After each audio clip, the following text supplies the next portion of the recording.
What's up, guys? I'm here in the studio with none other than the Robert G. Allen. What are your kind of general thoughts on Airbnb, and should this be something that people should be looking into for creating more streams of income? Well, I've done Airbnb for my own self. I mean, my own homes I rent out. In terms of a strategy for business, what I love about Airbnb is you don't have to put a large down payment. I mean, that's a nothing down strategy, isn't it? Where I can lease it, I can rent a home, and I can go on and rent it at a higher price later. So that's rent it wholesale, rent it out retail, and make the profit. So I have some friends who do that, and I highly recommend it. I think it's a great thing to do. What I'm trying to say to you is, as you look at the vast scale of the real estate marketplace, this mountain of real estate, there are lots of different routes to the top of this mountain. And Airbnb was just one of the routes. So you watch what somebody's doing, and you hear about it, and you go, well, how do they do it? You dig into it, you research it, you find, do you want to do that? Yeah, okay, good. Then know the system. You have to know what the system is before you ever get started. And don't launch off all by yourself. Read some books on it, do some research on it. When it comes to flipping a property, there are lots of people who flip. I don't flip. You notice my hands have no calluses on them. I don't fix up real estate. I don't even hire anybody to fix up real estate. I prefer to find properties that are already fixed up. They look great. They're fabulous. They're move-inable, immediately rentable, owned by a seller who has a highly motivated problem, and they need to solve it. It's not a per property problem, it's a personal problem. And that forces them to sell their real estate. Therefore, I pick it up at a wholesale price. But some people are really good at the fix-up process. They love it. They love to put a hammer in their hands. I love to put tennis rackets in my hand. They fit. The hammers don't fit. That's what I like to do. But remember, that's just one route. And so I like to see what are the many routes. There's people who flip land. And that's a route to the top of the mountain. There are people who buy properties from the states the states have actually repossessed these properties and own them right now and will sell them to you for peanuts. It's crazy. Little cheap properties, little vacant chunks of land. That's another route to the top of the mountain. There is the apartment route. There is the single family home route. There's just so many routes. You just have to pick a route that resonates with you. And we start off here with Airbnb. Does that resonate with you?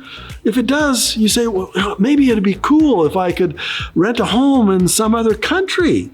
And then I could show up and I could live in that property for a week or so, and then somebody else could rent from me and I could make cash flow on a property in some other country.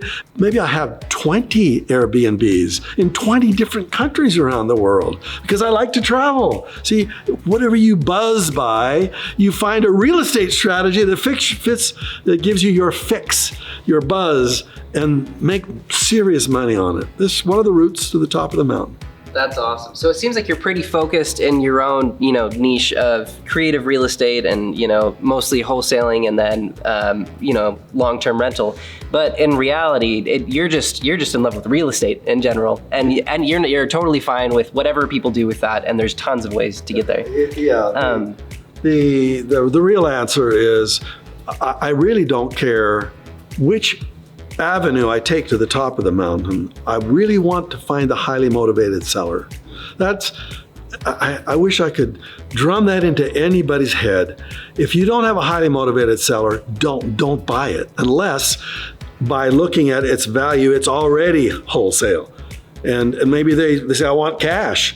They're not motivated. They just give me cash and I'm willing to lower the price. Fine, but I want to find a highly motivated seller, and then after I find that seller, then I'll apply a strategy to it. Whether I'll flip it, whether I'll wholesale it, whether I'll fix it up, whether I will bring in a partner, whether I'll put it together in a package of 20 properties and sell them as a whole package of. There are just all kinds of strategies, but first it starts with the highly motivated seller.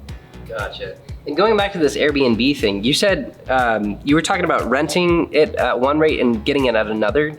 So you're finding like a highly motivated person that wants to rent out their property.